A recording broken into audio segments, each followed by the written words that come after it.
Kemudian ini ada prosedur dan validasi dari enzim immunoassay atau EIA. Nah, ini untuk prosedur dan validasinya itu banyak ya. Jadi teman-teman bisa silahkan dibaca sendiri di artikelnya. Namun di sini saya akan sedikit menjelaskan prinsip secara umum, prinsip kerja dari enzim immunoassay atau EIA. Jadi EIA ini merupakan proses yang menggunakan antibodi dan antigen berlabel enzim untuk mendeteksi molekul biologis kecil yang diperlukan. Nah, biasanya teknik ini menggunakan konsep imunologi dasar bahwa antigen akan mengikat antibodi spesifik. Nah, molekul antigen tersebut dapat diidentifikasi dalam sampel cairan, termasuk molekul-molekul seperti peptida, hormon, dan protein. Nah, ini bisa dilihat di gambar ya. Ini ada wadah atau lubang atau namanya itu EIA kit atau ELISA kit. Jadi EIA ini biasa dikenal juga dengan sebutan ELISA. Nah, jadi di dalam EIA kit ini sudah mengandung antigen terhadap antibodi tertentu, di mana di gambar ini antigennya ditandakan dengan kotak-kotak warna biru. Nah, kemudian selanjutnya ada penambahan serum ke dalam wadah EIA kit. Nah, di dalam serum itu ada beberapa antibodi yang nanti akan berikatan dengan antigen yang sesuai. Nah, antibodinya ini ditandai dengan seperti huruf Y warna orange. Nah, selanjutnya apabila antibodi tidak sesuai, maka tidak akan terikat atau tidak lengket antara antibodi dengan antigen. Jadi kerjanya itu seperti enzim, seperti kunci dan gembok, harus sesuai antara antigen dan antibodi. Kemudian selanjutnya dicuci dengan buffer, di mana pada tahap ini apabila antibodi tidak berikatan dengan antigen, maka itu akan terbuang, sehingga di dalam EIA kit ini hanya tersisa antibodi dan antigen yang sudah berikatan. Kemudian setelah dicuci, lalu ada penambahan enzim yang berlabel antibodi.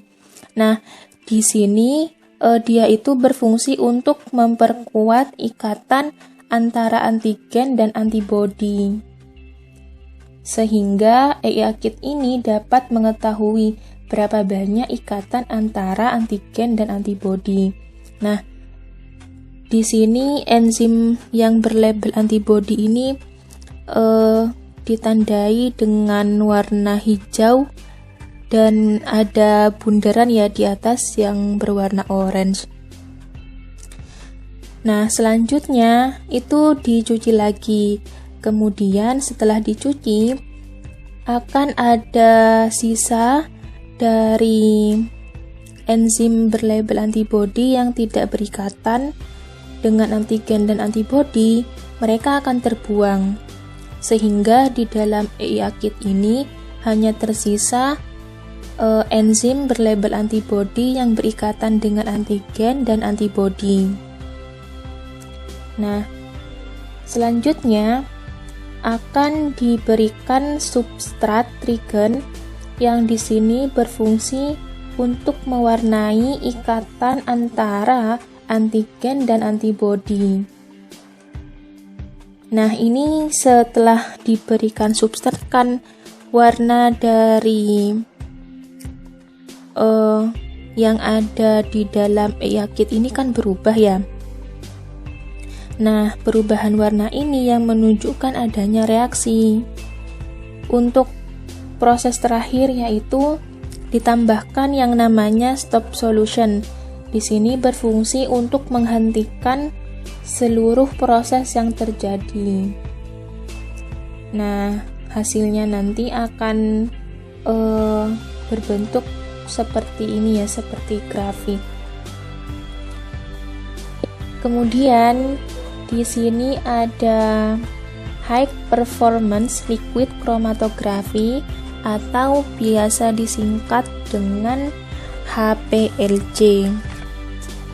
Nah, HPLC ini biasanya juga disebut sebagai KCTT atau kromatografi cair tekanan tinggi. Nah, ini merupakan suatu teknik kimia analitik yang digunakan untuk memisahkan, mengidentifikasi, dan mengukur setiap komponen dalam campuran. Untuk prinsip kerja dari HPLC sendiri, yang pertama di sini ada pelarut ya. Nah, pelarut ini akan diletakkan pada wadah pelarut. Kemudian, pelarut tersebut akan berjalan menuju sistem degasser yang digambarkan dengan pompa. Nah, di pompa ini gas terlarut pada pelarut tersebut akan dihilangkan agar tidak mengganggu pemisahan pada kolom kromatografi dan pada detektor. Kemudian pelarut akan menuju ke prekolom. Jadi sebelum ke kolom kromatografi, ini pelarut terlebih dulu menuju ke prekolom, di mana di sini pemotor pada pelarut akan dihilangkan. Nah, di prekolom ini juga berisi fase diam seperti pada fase kromatografi, tetapi ukuran partikelnya lebih besar. Selanjutnya, pelarut akan menuju sistem injeksi sampel yang akan disuntikkan dengan sampel yang kemudian akan dipisahkan. Kemudian, sebelum masuk ke dalam kolom kromatografi, pelarut akan diatur tekanannya agar tidak merusak kolom dan efisiensi pemisahannya.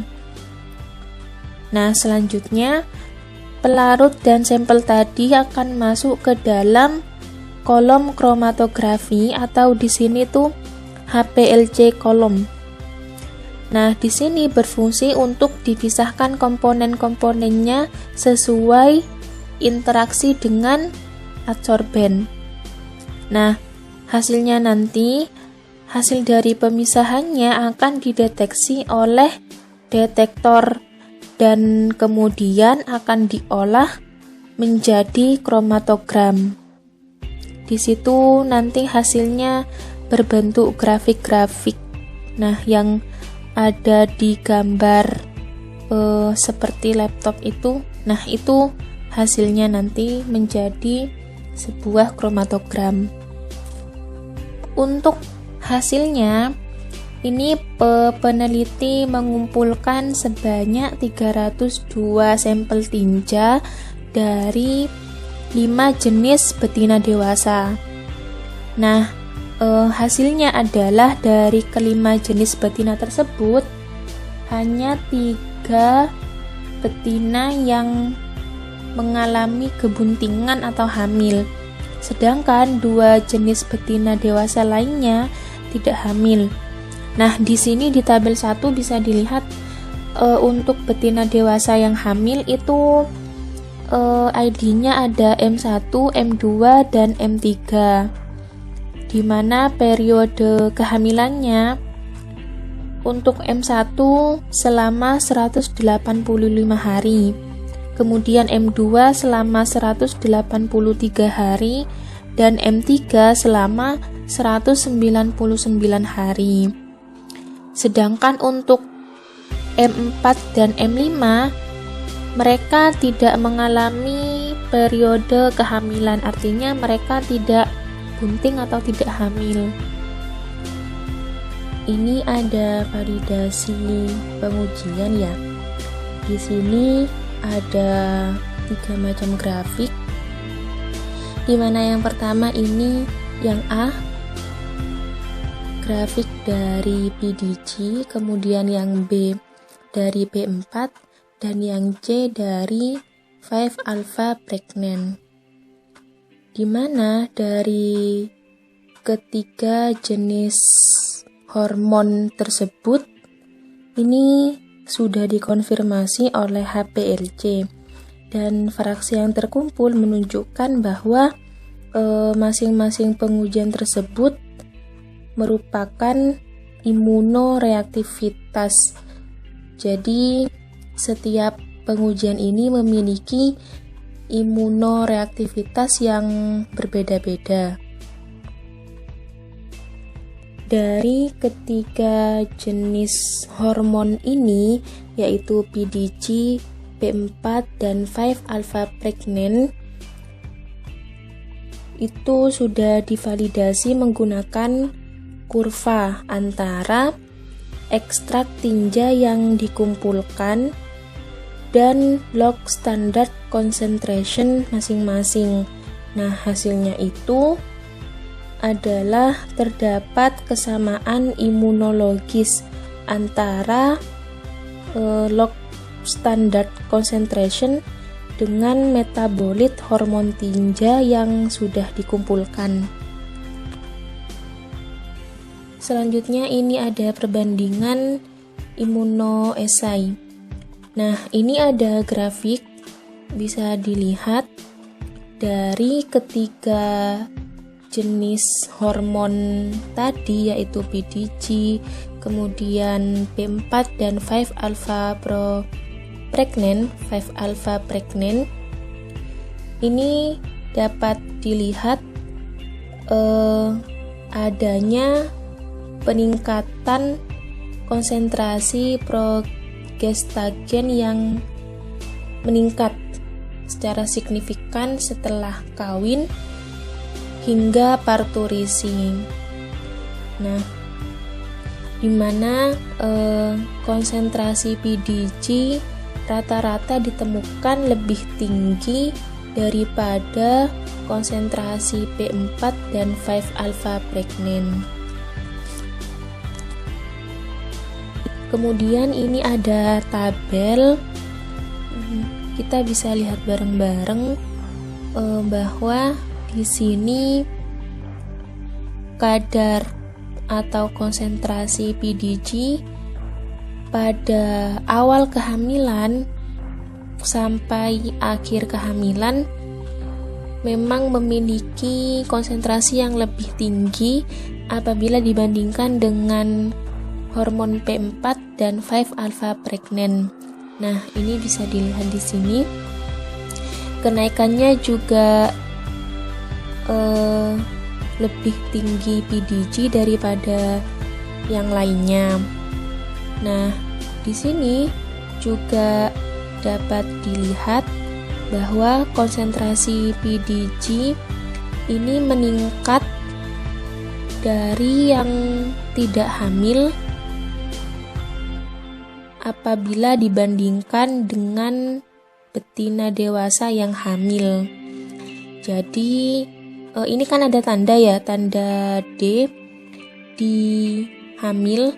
Jadi di sini maksudnya adalah konsentrasi dari ketiga jenis hormon itu pada betina dewasa yang hamil signifikan apabila dibandingkan pada betina dewasa yang tidak hamil, di mana nilainya P sama dengan 0,001.